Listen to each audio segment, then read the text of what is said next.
নমস্কার বন্ধুরা, আশা worker page থেকে আপনাদের সবাইকে স্বাগত। আশা করি সবাই ভালোই আছেন।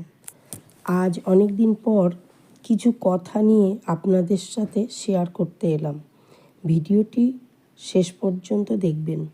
আশাকর্মীদের তো কাজের লিস্ট দিন দিন বেড়েই চলেছে, সেইভাবে পারিশ্রমিক নেই।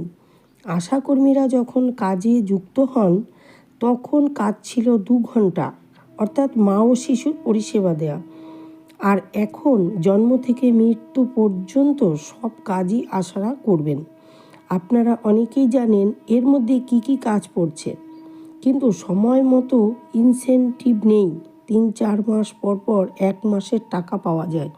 আশাকর্মীকে প্রত্যেক সময় লড়াই করেই বেঁচে থাকতে হয়, কারণ এর আগে ফোনের টাকা দেওয়ায় এবং নানান শর্ত চাপানোতে বড় একটা সমস্যার সম্মুখীন হতে হয় প্রত্যেক আশাকর্মীকে।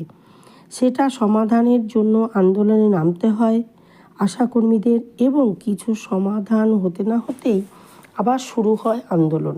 এরপর গত 23শে ডিসেম্বর থেকে কর্মবিরতি শুরু হলো। ধাপে ধাপে পঞ্চায়েত, ব্লক এবং আজ স্বাস্থ্য কার্যালয় পর্যন্ত বিক্ষোভ সমাবেশ করা হয়। কর্মবিরতির দ্বিতীয় দিনেই স্বাস্থ্য ভবন থেকে 3 মাসের ইনসেনটিভের অর্ডার কপি দিয়ে দেওয়া হয়। তবে এই আন্দোলন চলবে যতক্ষণ না আশাকর্মীদের দাবি আদায় হচ্ছে। এই বলেই আজকের মতো শেষ করছি। সবাই ভালো থাকবেন, সুস্থ থাকবেন।